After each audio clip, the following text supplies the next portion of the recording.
ഇറാനെ നാമാവശേഷമാക്കാൻ ഇറങ്ങിപ്പുറപ്പെട്ട Israel American സഖ്യത്തിൻ്റെ നീക്കം self ഗോളായി മാറുന്നു. ആക്രമണം ശക്തമാക്കിയതിന് പിന്നാലെ ഇറാൻ ഹോർമുസ് കടലിടുക്ക് അടച്ചത് അമേരിക്കയെ വല്ലാതെ വലയ്ക്കുകയാണ്. ഇതോടെ എണ്ണയുടെ ലഭ്യത കുറയുകയും ഇന്ധനവില കുതിച്ചുയരുകയും ചെയ്തതോടെ അമേരിക്കയിൽ ജനജീവിതം ദുസ്സഹമായി. ഈ യുദ്ധത്തിൽ അമേരിക്കൻ സൈനികർ മാത്രമല്ല, ഇന്ധനവില വർധനവിൻ്റെ ഫലമായി സാധാരണക്കാരായ അമേരിക്കൻ ജനത കൂടി കടുത്ത പ്രഹരം നേരിടുന്ന കാഴ്ചയാണ് ഇപ്പോൾ കാണുന്നത്. ലോകത്തെ വിറപ്പിക്കുന്ന ഈ സാമ്പത്തിക യുദ്ധം അമേരിക്കയുടെ ആഭ്യന്തര രാഷ്ട്രീയത്തിലും വലിയ ചലനങ്ങൾ സൃഷ്ടിച്ചു തുടങ്ങിയിട്ടുണ്ട്. അമേരിക്കയിൽ ഈ ആഴ്ച മാത്രം ഇന്ധനവിലയിൽ 21% വർധനവാണ് രേഖപ്പെടുത്തിയത്. ഒരു ഗാലൻ ഇന്ധനത്തിന് ശരാശരി $3.6 എന്ന നിരക്കിലെത്തി നിൽക്കുന്നു വില ഇപ്പോൾ. 2024 പകുതിക്ക് ശേഷമുള്ള ഏറ്റവും ഉയർന്ന നിരക്കാണിത്. ഹവായ് പോലുള്ള ഇടങ്ങളിൽ അൺലെഡഡ് ഇന്ധനത്തിന് $4.4 വരെ നൽകേണ്ടി വരുന്നു. 2005 കത്രീന ചുഴലിക്കാറ്റ് ന്യൂ ഓർലിയൻസിനെ തകർത്തതിന് ശേഷമുള്ള ഏറ്റവും വലിയ 3 ദിവസത്തെ വിലക്കയറ്റത്തിനാണ് മാർച്ച് 5 അമേരിക്കൻ വിപണി സാക്ഷ്യം വഹിച്ചത്.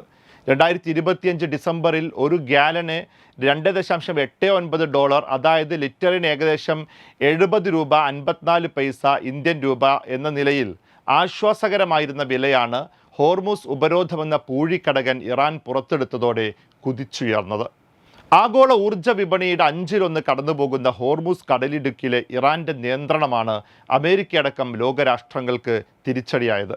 ഹോർമുസ് ഉപരോധവും എണ്ണ ശുദ്ധീകരണശാലകൾക്ക് നേരെയുള്ള ആക്രമണങ്ങളും കാരണം ബ്രന്റ് ക്രൂഡ് ഓയിൽ വില ഈ ആഴ്ചയിൽ 2 തവണ $100 കടന്നു.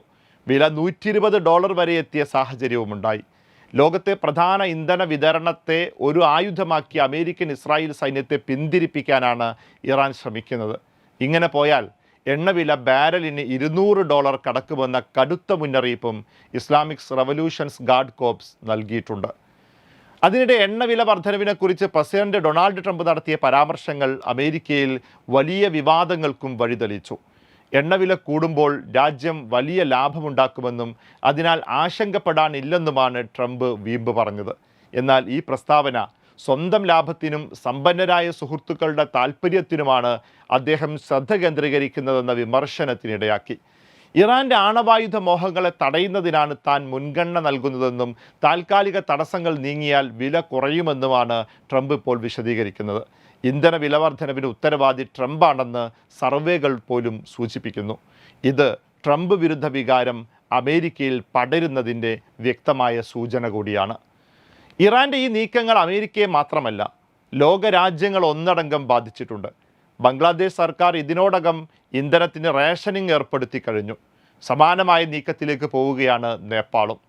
ഇന്ത്യയിൽ 330 ദശലക്ഷത്തോളം വരുന്ന ഇടത്തരക്കാരുടെ അടുക്കളയെ ബാധിക്കുന്ന LPG സിലിണ്ടറുകളുടെ ക്ഷാമത്തെക്കുറിച്ചുള്ള അഭ്യൂഹങ്ങൾ പടരുന്നുണ്ടെങ്കിലും സർക്കാർ അത് നിഷേധിച്ചിട്ടുണ്ട്.